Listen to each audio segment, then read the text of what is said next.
del fermo, dopo l'interrogatorio allora confessato. L'incontro era stato chiesto per far ritirare la denuncia contro lui e forse anche per tornare insieme. In questa fase non possiamo dire con certezza la motivo l'argomento che interessava a noi soggetti era la querela che aveva presentato la ragazza, il processo che era in corso, ieri sarebbe stata l'udienza, che c'è stato il processo poi rinviato, ma certamente questo ragazzo si è presentato all'appuntamento con la sua ragazza, una persona che dice che amava, ma si è presentato con un coltello con il quale poi ha trafitto più volte la ragazza.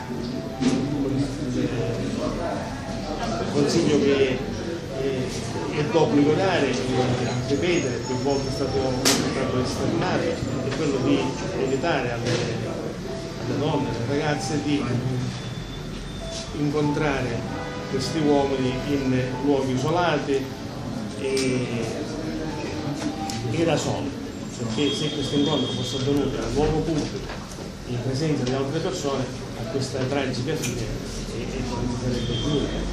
A volte le ragazze ritengono di poter cambiare il loro uomo oppure sperano che già sia cambiato anche se ci sono figli, perché ci sono figli piccoli, e questa speranza li induce spesso a delle imprudenze. L'autopsia sarà effettuata domani? Senta, la risposta giudiziaria ha detto non è stata sufficiente. Cosa si poteva fare per proteggere questa ragazza?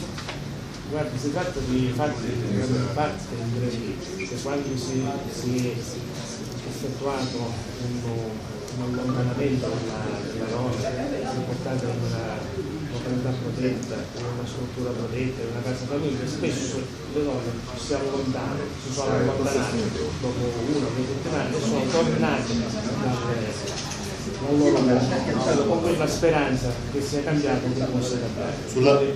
Quindi Scusa, grazie. sotto questo profilo non è facile prevedere le misure definitive, invece sì. Anche la risposta giudiziaria non può essere determinante, perché come abbiamo visto il processo è in corso proprio c'è stata ieri. Come avete dato il ottobre 2013 la denuncia per stalking iniziava dopo 2 anni. È verosimile che se fosse stata effettuata prima l'udienza può darsi che fosse un tragico fatto per non possiamo escludere. Non è il processo che avrebbe bloccato il soggetto, tant'è che il processo era in corso e questa furia si è scatenata lo stesso. Ma la famiglia di lui ha collaborato? Aspetta che c'ho tutti i microfoni su. Comunque come avete rintracciato il ragazzo a Milano? Come avete rintracciato il ragazzo a Milano? È stato il 6 mesi che aveva inviato al genitore che doveva venire senza capito subito che questa era la stazione. Guardi, al momento non vi sono elementi per stabilire se contestare questa aggravante.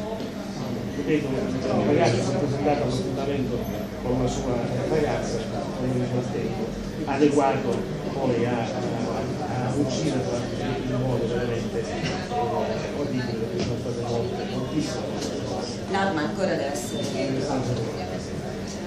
Grazie.